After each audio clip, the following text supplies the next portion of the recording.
a seat, sip some wisdom, and stay a while. This is the Prosperity Lounge, where growth gets personal.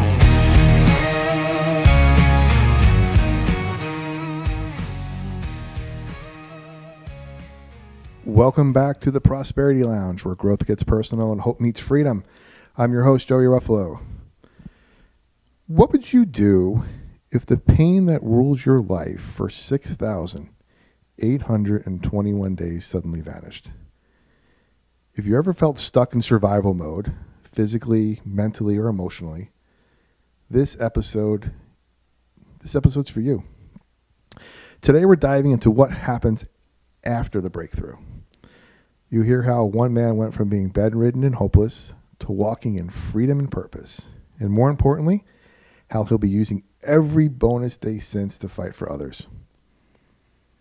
This episode is sponsored by our friends at Home Smiles Knoxville, where proactive home maintenance gives you peace of mind. Visit knoxville.homesmiles.com or call 865-622-9885 and book your free 18-point home safety inspection and maintenance visit today. And be sure to check out our full interview with Brad Fleming from Home Smiles. It's available now on the Prosperity Lounge YouTube channel and wherever you listen to your favorite podcast. Now, before we jump back in, I want to thank last week's incredible guest, Kim Frazier, for reminding us that real leadership starts with listening, showing up, and serving well. If you missed our episode on public service, community vision, and servant leadership, please go check it out. Now, if you tuned in 2 weeks ago, you heard Kent Morrell's incredible story of enduring over 6,800 days of pain and waking up healed on Memorial Day 2019. And as I've learned, that was bonus day 0 because we didn't know there was going to be bonus days. So that's ground zero. That's the point. Today, I calculated this to make sure I'm correct, is bonus day 2,258. You are correct. Yes. And Ken is back to share this next chapter. What happens when the pain is gone, but the mission is just beginning? How do you reclaim purpose? How do you reclaim joy? And more importantly, how do you reclaim an identity? And we're thrilled to be joined again by Kent's wife, Jennifer. Thank you so much for coming. Who walked every step of that painful journey by his side. Today, we're going to hear her perspective as a caregiver, advocate, and a wife who never gave up. So let's pull up a chair and find out. And if you have a question for Kent and Jen, please give us a call at 865-577-4885. That's 865-577-4885. Kent, Jennifer, welcome back to the Prosperity Lounge. Hello. Yeah. It's been amazing. It was actually you guys when I was figuring out guests or announcing guests to come back. I had a bunch of phone calls and text messages saying, "When is Kent coming back?" Really? Absolutely. That's and I great. said, "Got to wait a week." Got to wait an extra week. I already got a guest. So it was a highly anticipated return. That's great. We're thrilled to hear that.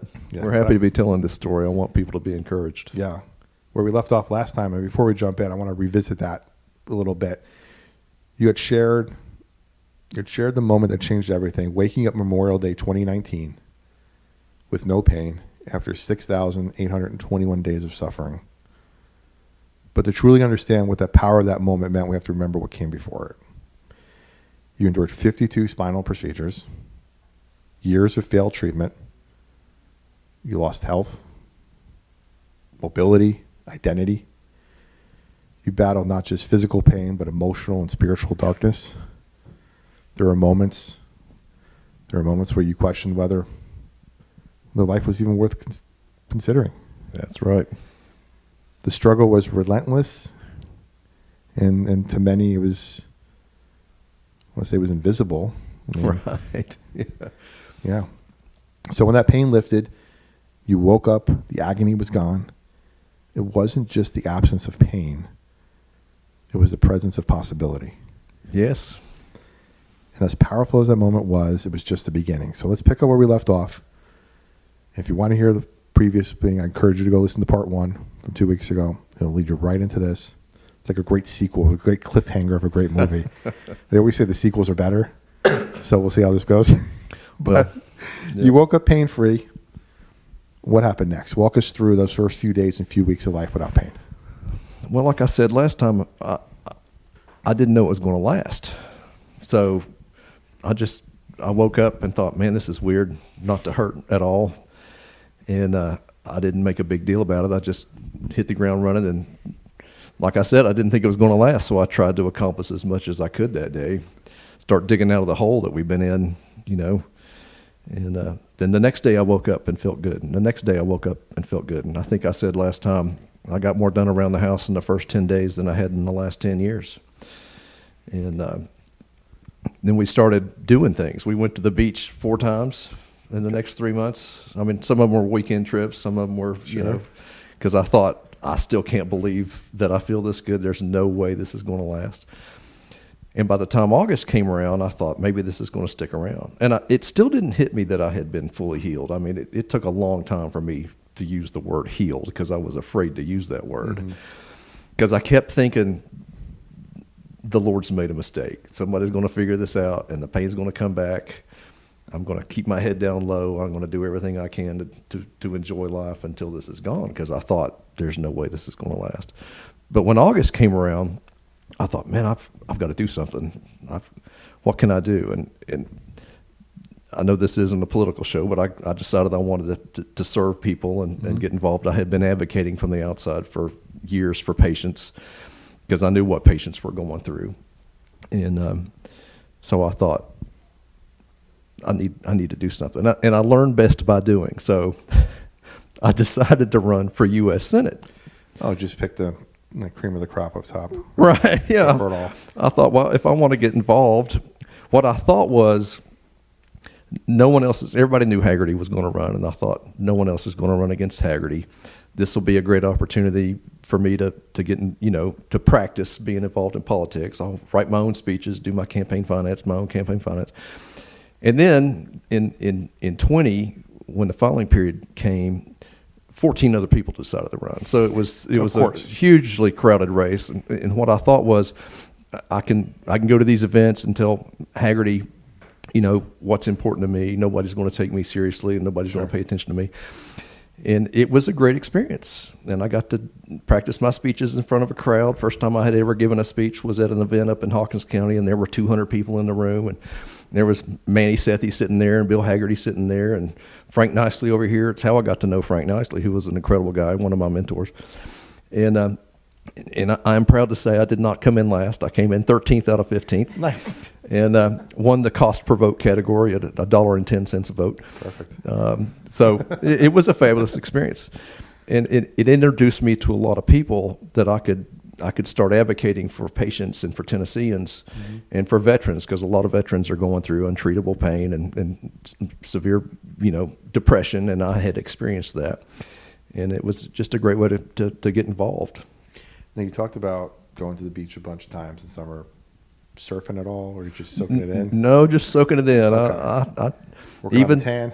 Right. Even to this day, I treat my spine like it's glass, just because I don't. Okay. I know the damage that can happen from a seemingly insignificant accident, and my wife's the fun one now. She's like, "Let's go do jet skis. Let's rent kayaks. And so she has to talk me into this. It'll be all right." I'm like, "Okay, baby," because like I was joking earlier, if you suffer long enough, you expect suffering. And I still kid around that I'm an optimistic pessimist now, because there's still plenty of time for something to go wrong. So that's another reason why I'm thankful for my good days, because I know just a seemingly small accident, walking out of here and turning right on Chapman Highway or trying to cross it, that can be a dangerous thing to do. So I'm very thankful for feeling good. It makes Sometimes I sit in that parking lot for a few extra minutes. Well, I think that's a wise decision. People are driving too fast. They haven't been involved in accidents down this road. Wow. So take me to this question here. You are. It seems like then that process of that summer, you're kind of tiptoeing into the prospect of, this is now my new reality of being pain free. Let me try a few.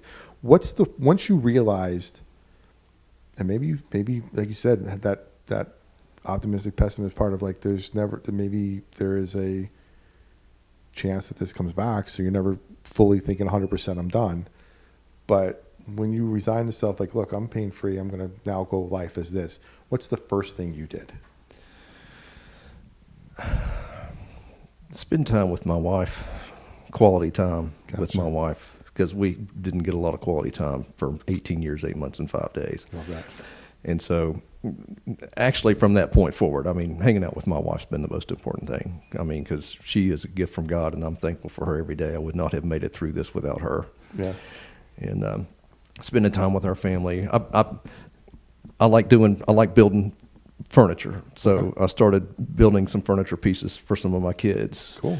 And then I built a beautiful 7-foot mahogany floating desk for one of my daughters, and matching night tables and some shelves, and just doing fun stuff like that, stuff for family, stuff with my wife. When you were going through this, you're obviously telling your wife, hey, I don't have any pain. It's been a couple of days. I think this is like, we're tiptoeing into something here that we haven't had in a while. Well, it was longer than a few days. Before you told her? Oh, well, she knew. I mean, it was kind of obvious. If I'm Okay, you're running around doing stuff. For the first, even to this day, from the day I got healed, even to this day, I will wake up between 4 and 4:30 in the morning, and for the first four or 5 years, I got out of the bed and I hit the ground running, and I tried to accomplish everything I could in a day. I lived at a frantic pace, man. I was just trying to cram everything, trying to make up for lost time, trying to cram as much as I could in. It was probably a year and a half ago, because we're 6 years, 2 months in of me feeling good. And it was probably a year ago when I stopped getting up at 4:30. I would wake up, but I would wait. I'd lay there and feel good and thank God for me feeling good. And then I would wait till 5:45 or so. And I love getting up with my wife and fixing her coffee. And she's in education, so she's out the door early. She's out the door early. And actually, for the first 2 months, I made her breakfast every morning. Maybe it was longer than that. I mean, eggs, bacon, the whole bit. And just because I could and I felt like it. And it's an honor to serve her. Yeah. And because, I mean, she served me for 2 decades, helping me. And so it was, I don't think I used the word healed until spring of 2020, when I first mentioned it. I don't understand it. And it wasn't until I started talking about being healed that she told me that she stopped praying for me to get through the day back in 2018 when things were so bad, and started praying for a miracle. It was the first time she had told me. So even when I got healed in May of 2019, she didn't tell me till like April or May of the next year. Wow. Okay. Because at that point I had started, when you're going through serious suffering, you don't always think about the effects on your spouse or your significant other. And I didn't, because I was so focused on myself trying to get through the day. So it wasn't for like a year that I started realizing what my wife had gone through too. And then I felt awful for what she had gone through. And I felt even worse for me not thinking about what she was going through, because I was so focused on survival. I mean, she's the hero of this story, because it is hard to watch someone you love go through suffering. And you know this, brother. Yeah. And so that weighs on you, because you know there's nothing you can do to help them, and you would take their pain if you could. And I knew she would for me. But not only was she watching me suffer, she was suffering. I mean, she was the one that kept the family together. She was the one, she had to get a job, because the goal was, like we mentioned before, small business owner, had a very successful business.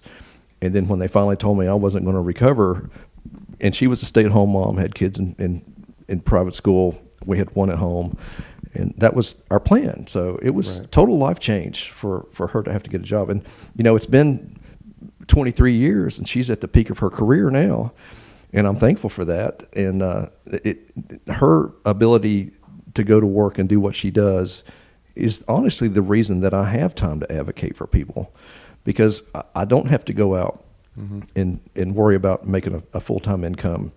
And she's encouraged me to help people. And it's only because of the work that she does that I'm allowed to do what I do. It's a team effort. It is. Excuse me. When you were first telling your family, other than your wife, you start talking to others, were they skeptical, or did they kind of embrace this? Oh, of course they were skeptical. I mean, I don't think my wife fully believed that I was healed till about a year ago when we were out on vacation, a great vacation, and I think it was the first time that she had taken a breath, because she's been holding her breath too. Is this going to last? Mm-hmm. And so yeah, I mean, and I think my kids, because I mentioned when this accident happened, my kids were 3, 5, 7, and 9. When I got healed, they were all adults and out of the house. They were 22, 24, 26, and 28. So they are the ones. My oldest kids are the ones that had the biggest life change. Our younger kids, it was normal for me to be bedridden. I mean, that was just how they kind of grew up. Sure. But it was life changing more so because they went from having a healthy dad to having a bedridden dad most of the time. And so I think my kids are behind my wife in realizing that this is going to stick, because they don't see me every day. They're adults. They have their own life. They're all married. We have grandkids now. Mm-hmm. And so it has been fun to hang out with my kids and be able to make up for lost time with them. And I love that, getting to hang out with my family now and feel good. I love that. It's a lot to take in. Yeah. It's almost like, and we'll get to this in a little later on, it's this sense of being reborn. Oh, yeah. It's life. Total rebirth. I mean, it's been incredible. Gratitude does not get old. It does not. And there's always, as bad as things get, there is always something to be thankful for. Absolutely. At my lowest point, and I was thinking about this recently, when I mentioned there were 90 days in 2018 where I thought I had to take I still didn't think I was going to see 2019, but there were 90 days where I had to make a decision to take my next breath. And about 45 days in, man, I hit my lowest point. And it was like, every breath was like flipping a coin, hoping it comes up life. It was life or death. And so there was a point in mid-October, and I remember it like it was yesterday. I was on the phone. One of my daughters, my second daughter, had called with good news. We were standing in the kitchen, and Jennifer was standing next to the dishwasher about 3 feet away from me. I had it on speakerphone, small TV in the corner. And it's like the volume turned down in my head, and the sudden realization was, I'm not sure I'm going to see tomorrow. Mm. And I thought, I don't think my next coin flip is going to be life. And even in that worst point, and I didn't think about it until a year or so ago, even in the worst time of my life, when I reached my low point, there were things to be grateful for. Because like I said, one of my daughters had called me with good news. So I had a kid, even at my lowest point, that wanted to talk to me.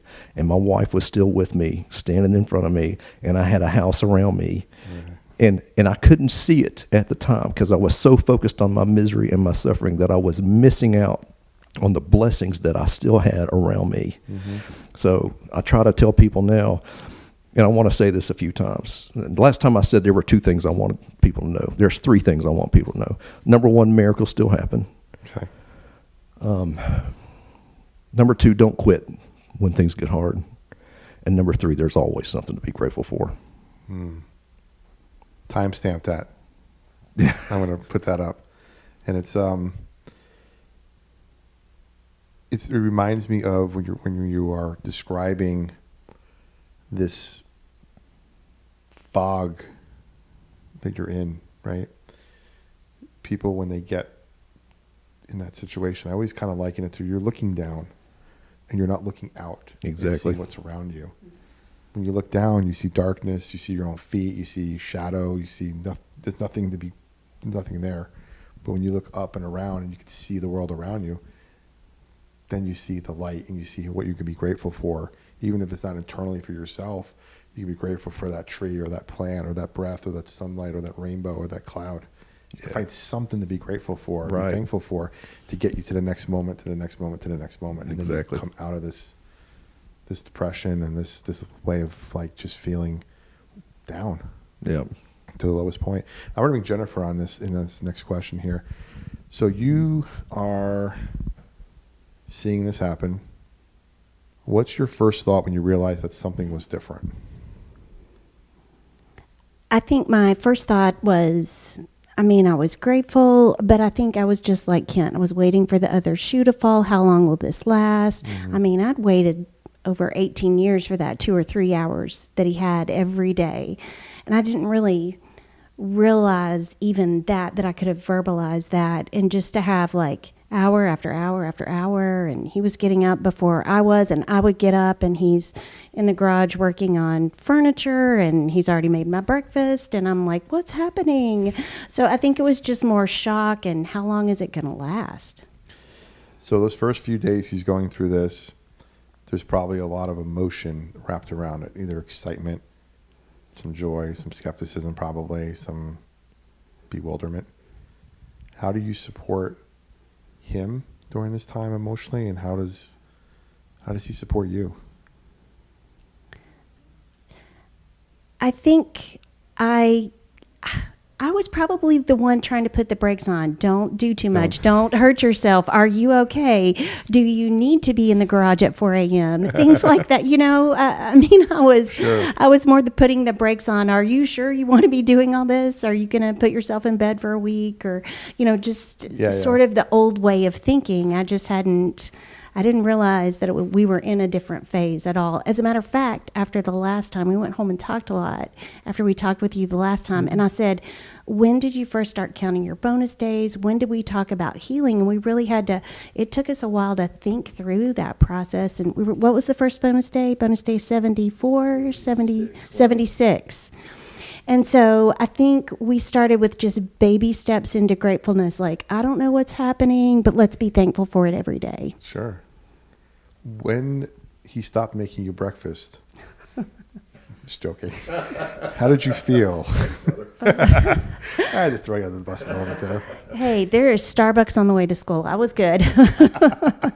Sorry for the free advertising there, but. It's okay. Hey, hit me up, Starbucks. You never know. Yeah.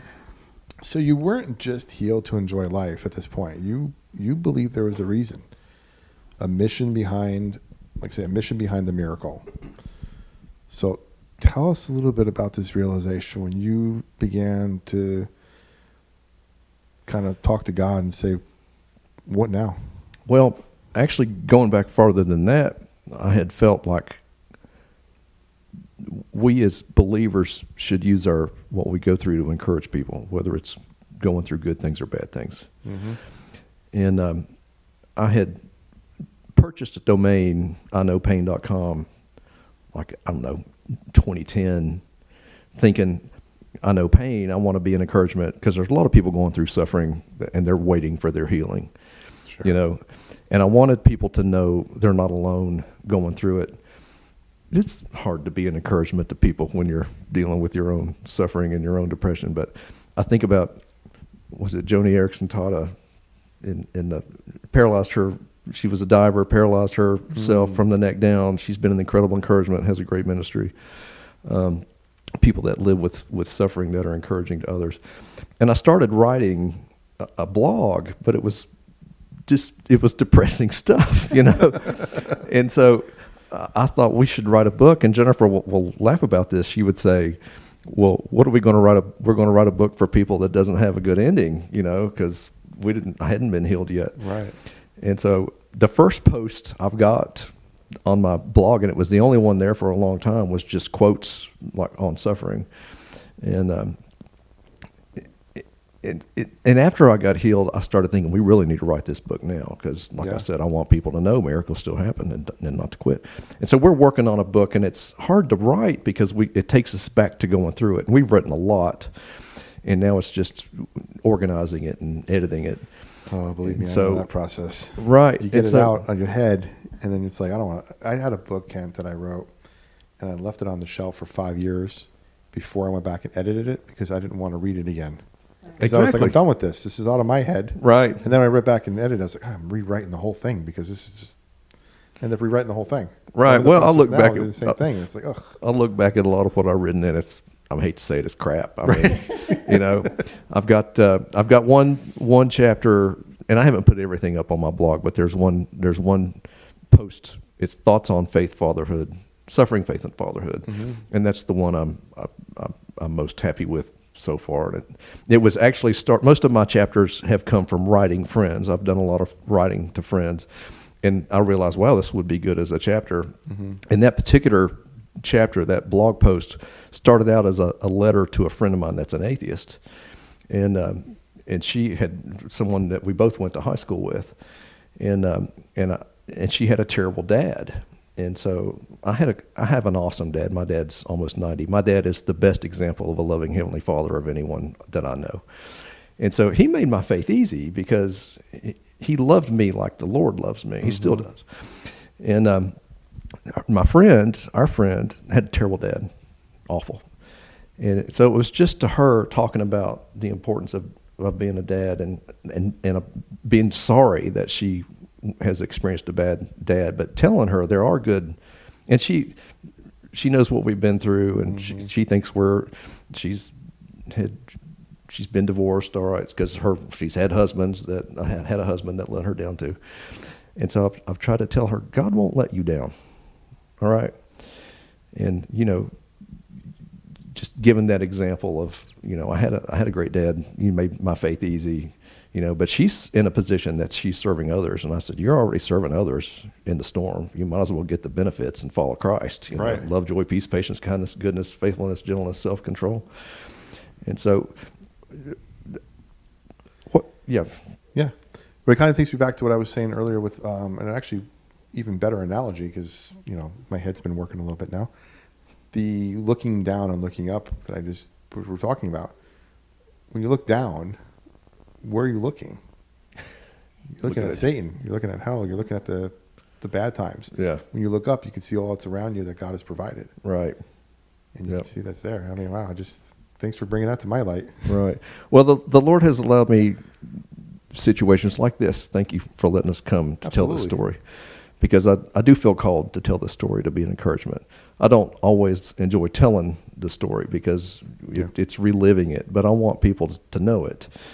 And so when I started realizing this was going to last, I thought about going back to my business. Like I mentioned, I've got a business. I've got a great business partner that runs my company. The only reason I have a company because I have a great business partner. Now he keeps most of the money. All right. But, and I'm fine with that. But I thought maybe I should go back to that, back to my old life. And I thought, why would I waste? It's not a waste of work. Don't get me wrong. But God has given me a gift. Do I want to waste my time accumulating more income for myself? Or do I want to take because everything we have, the most valuable thing we have is our time. That is one of the things I have learned through this. It's not money. It is time. The Lord gives us all the same amount of time in a day. We're not going to get any more or any less, regardless of how wealthy we are. But how we use our time, I think, is the most important thing. And that's what I decided. I want to work on telling this story. I want to be an encouragement to other people. I want to advocate for people that are going through suffering. So I have gotten more involved in advocating at a political level. I go to D.C. and advocate for patients, and I go to Nashville. And so I have just decided that is how I will bring glory to the Lord, is trying to help others.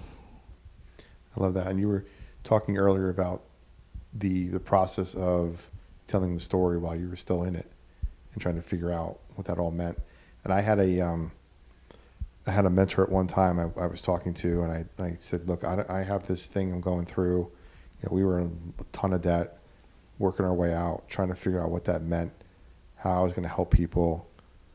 And I said, I don't know how I'm going to do this or what I'm called to do. I have no direction, but I know I want to do something. And what they said to me was, you walk through a mess to deliver a message. And you have walked through a mess, my friend. Right. And you have a message you can deliver. So remember that. Well, there's another one that goes along with that. I've got a mentor. I call him my Obi-Wan, my Yoda. Someone that's been ultra successful. He had everything that I thought I wanted until I got to know him. And he's just a normal guy, and he's used the blessings the Lord has given him to grow the kingdom in big ways. And we can all grow the kingdom in small ways. And one of the things he told me, because like I said, I lived at a frantic pace for the first 4 years. Man, I was trying to do everything. I thought of tons of stuff. I was trying to do everything. And he said one day, Kent, this this is the quote that sticks with me with him is, he said, Kent, there are many good things to do and few great things. Find the great things. And that just stuck with me. Man, that stuck with me ever since then. Because there are a lot of great, good distractions around us that we could spend time wasting our time on good things. But our goal is to find the great things to do. I'm stealing that quote. Heck yeah, man. That's going to be, I'm using that this week to promote the show. Yeah. I'll tell you that much. That's a great one. If you're listening to the show, you're doing a great thing. Well, thank you, buddy. So Jennifer, during all these years of pain, obviously you're right in the thick of it, just in a little different way. What has this healing meant for you personally? I think that I take the time to enjoy and appreciate every moment. I think before I was waiting on those 3 good hours and counting on that all the time.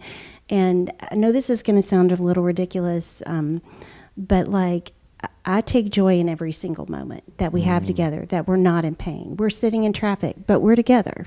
You know, it really doesn't matter. I feel like I savor life more now because I know how good it is to be stuck in traffic with Kent, you know?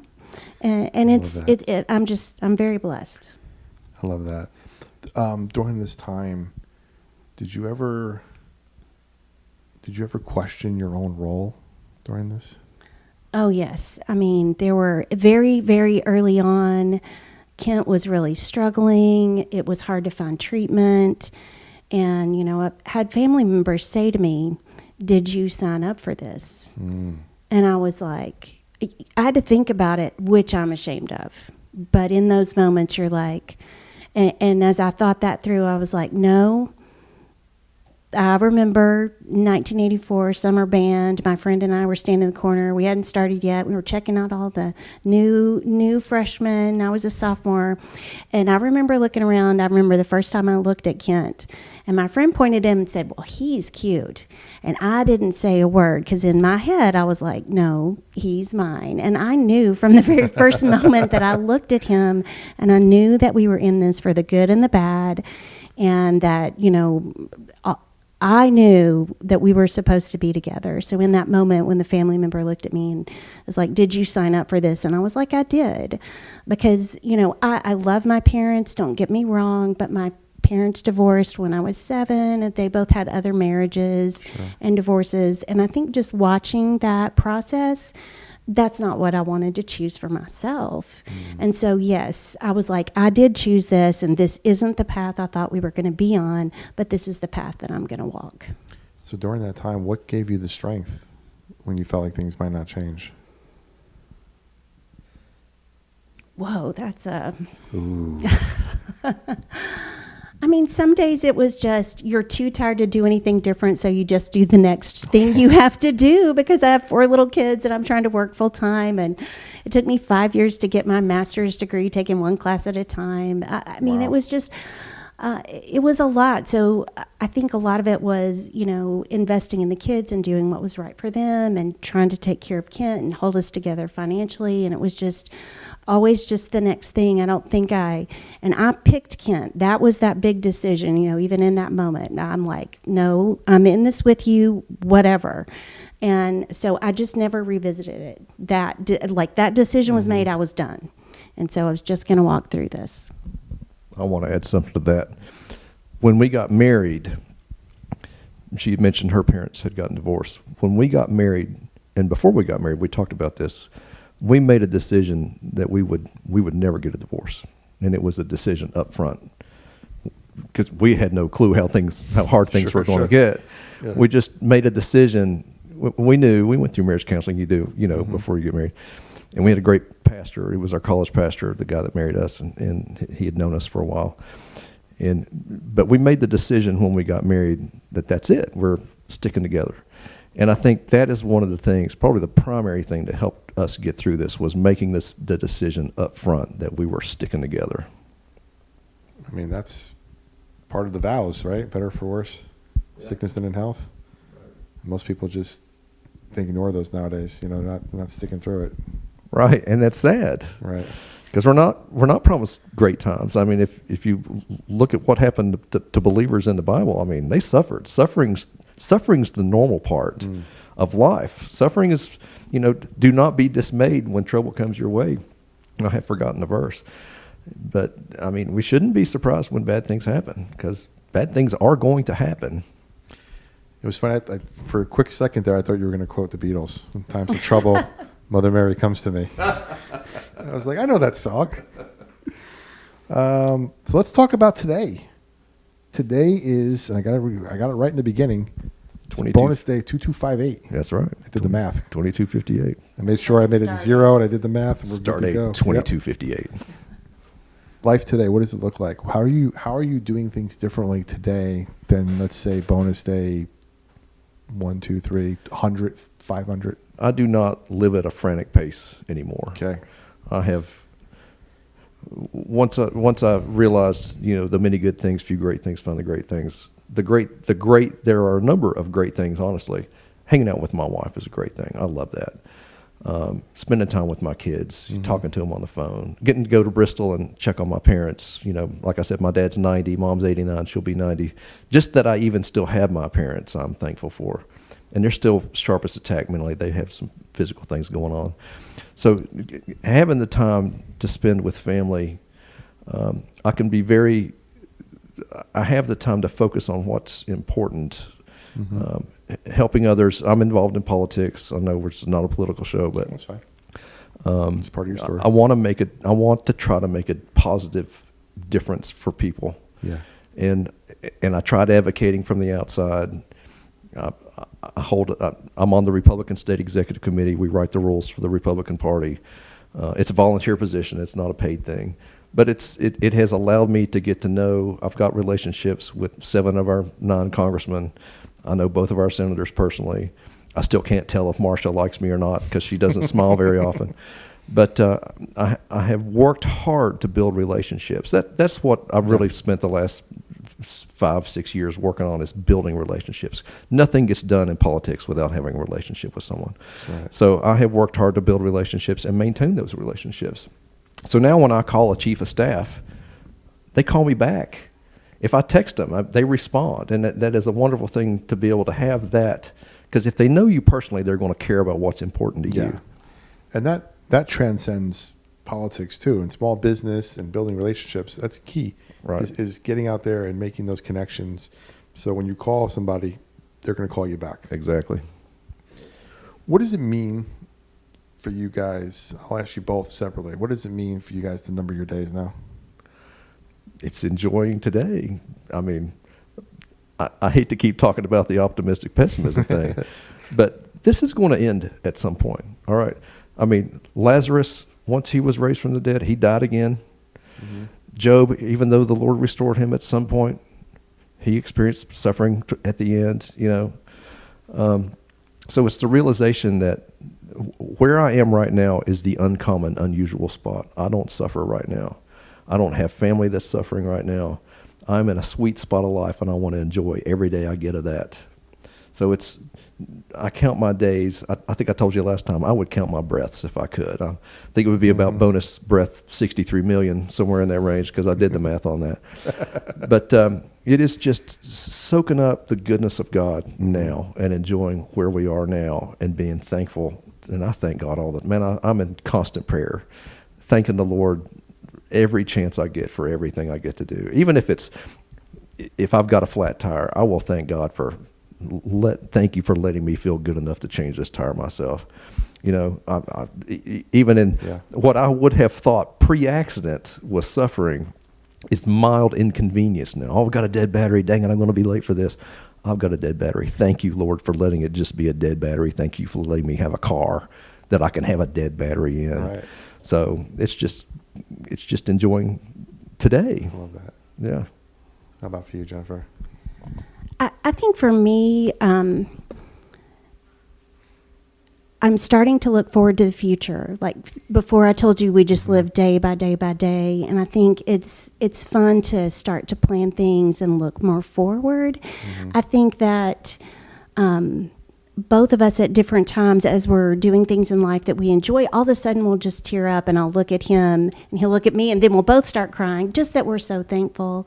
And I think that one of the things that this reminds me, instead of just being all caught up in the business of taking care of, family and kin and holding it all together, is, like you said, looking up. And my mission, maybe in life or in my job, is to be that 1 degree of difference, because I was a math teacher for a long time, and I love the nerdiness of the 1 degree. But what I mean by that is, if you look at your life as a journey from the earth to the sun, a small degree, a 1 degree of difference at the very beginning of your journey might mean the difference between making it to the sun or missing it by a million miles. Wow. So in my work in education, I really take seriously the opportunity that I have to be the 1 degree of difference for the students I have in my building, my teachers, my families, and how can I speak truth and light into their life and help them to see something about themselves that maybe they don't realize. Ooh, you're a really good planner. Did you realize that? You are so good at solving these math problems or thinking about things outside the box. And people have done that for me along the way. They have said things to me that has been that degree changing moment. They've changed the trajectory of my whole life by just one thing that they're saying, and I want to be that for other people. I love that. So I want to bring up something that you shared with me recently. This was something you tried to talk to others about but didn't get a response. Right. You described your healing in the context of, and I'm going to read it off the paper, guys, so this is a little inside information. Silent Saturday, the time between the pain and the promise. And you wrote, if you're ever in a position where a miracle is the only thing that's going to save you, and you get that miracle, your life will never be the same. Can you unpack that moment for me? Well, before my accident, I spent so much time thinking about what I want to do with the future that I did not enjoy where I was. It's the Star Wars thing in Luke, always looking to the distant, always looking off, not having your mind on where you are now. And so I think we take, or maybe we don't, I did. I took life for granted. I did. Thought it would always be perfect. Thought things would be great. Thought it would always be great. So it wasn't until I lost my identity, that I realized exactly how good I had it before the accident. And the realization at the time was, I'm probably not going to get it back, because I was told I would never recover. I got diagnosed with permanent nerve damage to my spine. People do not normally recover from permanent nerve damage to their spine. Sure. So, and I feel like, and I feel a little weird saying this, I feel like the Lord put me on a program of special forces training for spiritual, for being a Christian. Because every time I thought things couldn't get worse, they got worse. I mean, I thought the first year was bad. Man, the first year was nothing compared to what as bad as things got. And so if you're in a position where you're about to die and there is no one around to save you, and all of a sudden God shows up and rescues you, your world is going to be different. It just is. I don't even know how to put it into words. Sure. Because it's a hard thing if you haven't been there. And even looking back now, I have a hard time believing what I went through. I mean, I just shake my head thinking about what we went through and what we survived. But if you're in a position where you need a miracle and you get that miracle, your life cannot be the same. All right. Right. If it is the same, you didn't need a miracle. All right. Because if the Lord shows up and gives you a real miracle, there is no way to not be changed by that. I mean, do you think Lazarus went back to work the next day saying, "Hey guys, I'm ready to do my thing"? They're probably like, "What the heck are you doing here? You just got raised from the dead. Go kick back at the beach, or go get involved in politics, or go." I've wondered about Lazarus. He actually went and started the ministry on another island. If you do the research on what Lazarus did, he had a ministry on. He left and had a ministry on an island. I don't know if it was Crete. So don't get me wrong. Don't take that. I'm looking into that. It's one of the things I'm researching now. But I don't even know if that answers your question. Oh, yeah, no, it's fine.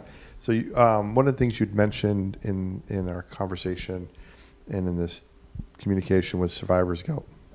Right. So how did you wrestle with that, especially knowing that there's people still suffering, even people that you care about that might still be suffering, and you have this like, hey, I'm healed? Well, I'll tell you,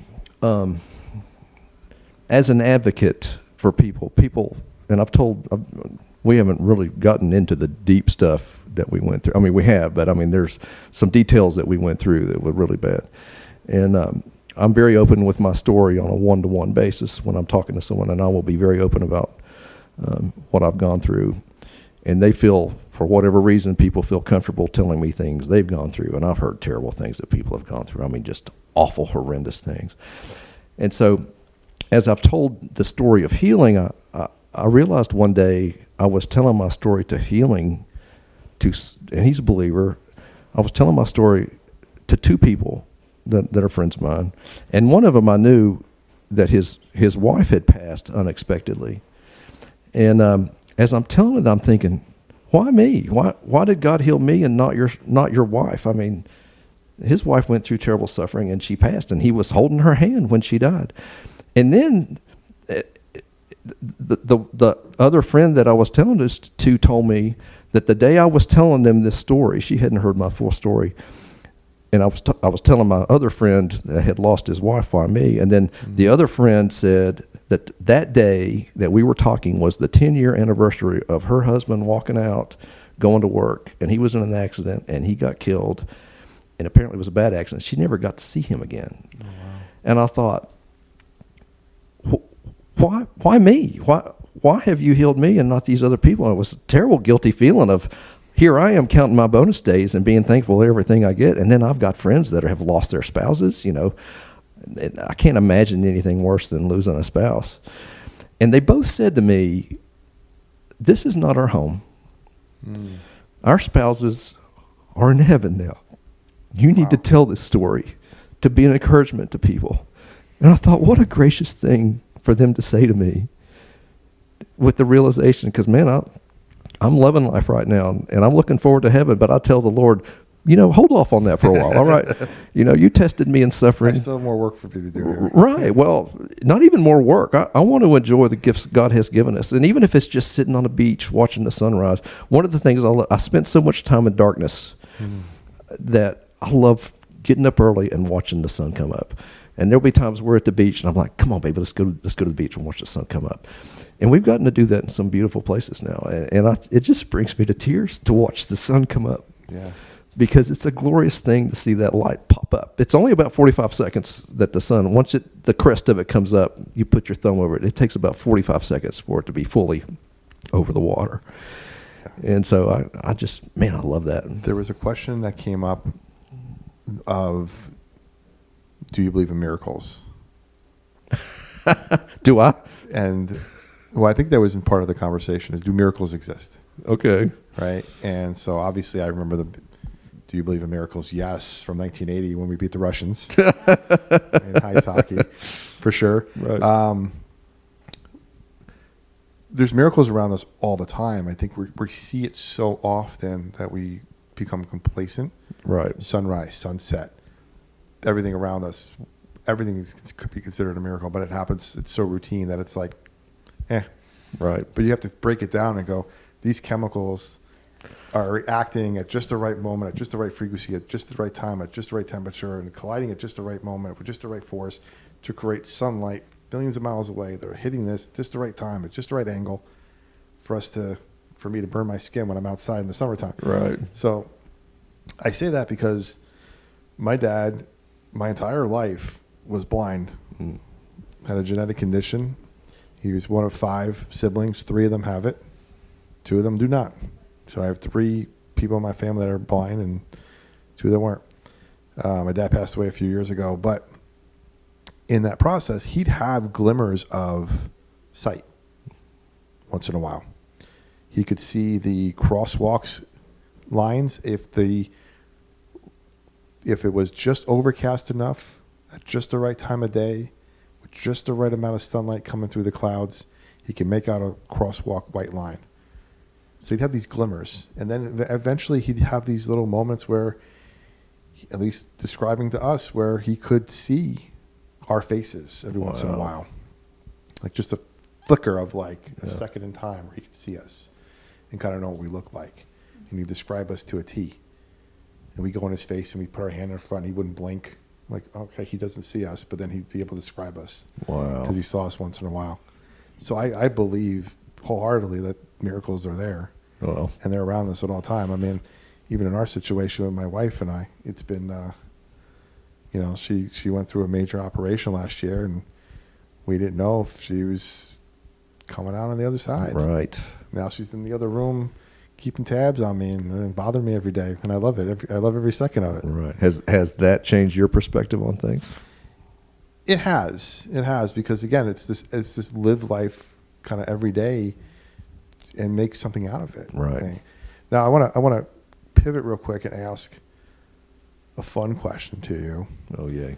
On your bonus days, do you ever look back and say bonus day 2258 and go, it's not as fun as 1472?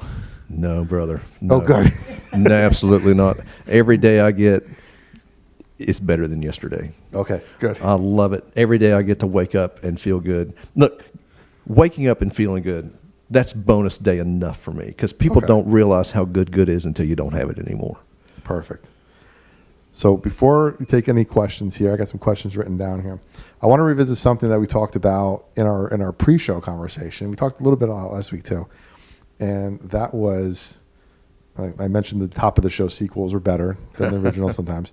Star Trek II, Absolutely. Wrath of Khan, Preach it, brother. my favorite movie of all time, probably. I don't believe in a no-win scenario. Absolutely. You once told me that some of the lines from the movie mirrored emotional gravity in your life. Don't believe in the no-win scenario. That movie has sacrifice. It has redemption. It has, well, if you haven't seen the movie and you haven't seen the third one, there's resurrection. Right. There's loss. There's everything in it. That's why it's a great movie. Anyway, there's a line that Kirk says, how we deal with death is at least as important as how we deal with life. Absolutely. He says it's at the end, I think, When he's experienced loss. yes, Yep. and he's getting ready to shoot Spock out of the tube. Right. When you face life on the edge, how does that hit? Well, interesting you bring up Wrath of Khan, because that's a life lesson there. Khan he got back, all right? He got his bonus days back when he got off that planet, and he focused on vengeance, Right. you know? And we went through, there were a lot of things we could be upset and hold grudges over that we went through. And to recognize what grace really means, people talk about grace, but grace that doesn't cost you something doesn't mean anything. All right, so forgiving people that hurt us along the way. And there are a number of doctors that hurt us bad. Mm-hmm. And I've been in the position where I could have destroyed one of them's career, and I decided this isn't helping anybody. It's not helping me to think about it, to forgive them and to let it go. So I think let go of the bad things that have happened in the past, because it's holding you back from enjoying what you have now. Perfect. It's a great movie to watch, everybody. You can watch it and comment on the channel and let us know what you think about it. Kent and I will come back and we'll do a movie talk. Oh, I'd love that. Yeah, we'll have to. You know what we have to do? It'd be fun. I think maybe we'll do like a watch and comment Yeah, on the movie. Was it Mystery Science Theater Absolutely. 3000? Absolutely. We could do a spiritual conversation on what's really going on. That's right. I love that. So gonna just about wrapping up our time here. Wow, another hour so fast. Yeah. Another lot of questions I didn't get to. But now is the time for the Q&A. This is where we hear directly from you, our listeners. We got some people in the chat here on YouTube over at the Prosperity Lounge. We also have some questions that came in last time and as well as this time. Some of these we kind of talked about a little bit, but this is George from Charleston, South Carolina. Said, what advice do you have for someone who hasn't seen their breakthrough yet and is starting to lose hope? Dude, don't quit. Hold on. We focused on living every day, just making it through the day. My only goal for 6,821 days was to make it to tomorrow. Hang in there, brother. Tomorrow will come. Okay, and I did not realize this until you asked this question, but one of the things that I told Kent in the midst of all that is I said, baby, you've got to do the things that just make you feel a little bit better. Mm-hmm. You're not going to get out of pain, but what will make you feel better? How about getting dressed and having a shower? What about eating a decent breakfast? How about thinking of one thing in that couple of hours and getting one thing done? And well, now I'm going to tear up, but I didn't realize that maybe that was the start of my mission statement of saying be the 1 degree of difference. And I would say, baby, do what makes you feel 5% better, 2% better. Maybe you can get 15% better today. Just focus on those little things. I love that. I'll be praying for you, brother. I've been there. I've done that. I'm sorry you're going through that, but hang in there, man. Hope is coming. Definitely, George. All right. Question for Jennifer. Bonus question here. What advice would you give to a spouse or partner caring for someone in chronic pain? I think you have to decide that you're in it to win it and to walk through it with them. It is hard, and I think you need to, take care of them, but don't forget yourself. You still got to do those things that you enjoy, that feed your soul. Find spiritual people that feed you and lift you up, and definitely don't give up. I love that. I got a question in the chat from Brad. My buddy Brad here is actually Brad Fleming from Home Smiles Knoxville, sponsor of today's show. He's got a question for you guys. Is there a fine line between letting things go and holding someone accountable, in your opinion? That's a tough question for me, because I will generally, you can walk all over me, all right. You don't walk on my family, that's a different story. Now, if someone has wronged you, we have a legal system for a reason. And I had a hard time suing the person that T-boned me. And my attorney was a believer, and he said, look, the Lord has allowed us to be where we have a system set up like this. So if you need recourse, that is, you do what you have to do, all right? I'm not in a position to tell you that there should be yes, I will forgive you, but if you've done something to break the law, you need to pay the consequences for that. Yeah. Yeah, he commented here, I certainly believe in forgiveness, but I also wouldn't want the same mistakes being made on others by someone in a professional opinion. Well, exactly. Yeah. I mean, you can forgive someone, but that doesn't mean you have to put up with it going forward. I mean, I tell people I can forgive you, but I'm not going to forget. Well, that's not Italian to me. I don't know. Right. But I mean, look, we have earthly consequences for our actions. If I go drink and go drive and hurt someone, I hope their family will forgive me for doing something stupid, but I absolutely should face the consequences legally for doing that. So, yeah, I mean, we reap what we sow here, and that's just part of life. I love it. Well, thank you all for joining me again today. Thank you, Joey. Great, fantastic conversation. It was great to dig in a little bit deeper and to learn more about the other side. And thank you, Jennifer, for sharing your perspective on things. And it's hard. Sometimes it's hard. We have the person who's going through it we want to know more about, but then there's the caretaker on the other side that, sometimes we forget about a little bit. And, you suffer just as much as he did. And you guys are fantastic. I love you both. Well, thanks, man. It's been an honor to get to talk to you. Kent, Jennifer, thank you so much. Thank you for having us. You're welcome. Thank you for not just surviving your story, but sharing it, and for reminding us that healing is only the beginning. Whether you're on day 1 or bonus day 2,258, you matter. Your pain has purpose, and your next chapter might be your best. To connect with Ken, visit iknowpain.com or kentmorrell.com. And if this episode moved you, share it with someone who needs to believe again. And of course, if you're looking for support, coaching, or community, come join us inside the Prosperity Lounge at theprosperitylounge.com. Until next time, stay faithful, stay fearless, and remember, freedom lives where faith and action meet. The lounge is always open, and so is your next breakthrough. This is the Prosperity Lounge. Pull up a chair, the journey's begun. This is where momentum meets the sun. The prosperity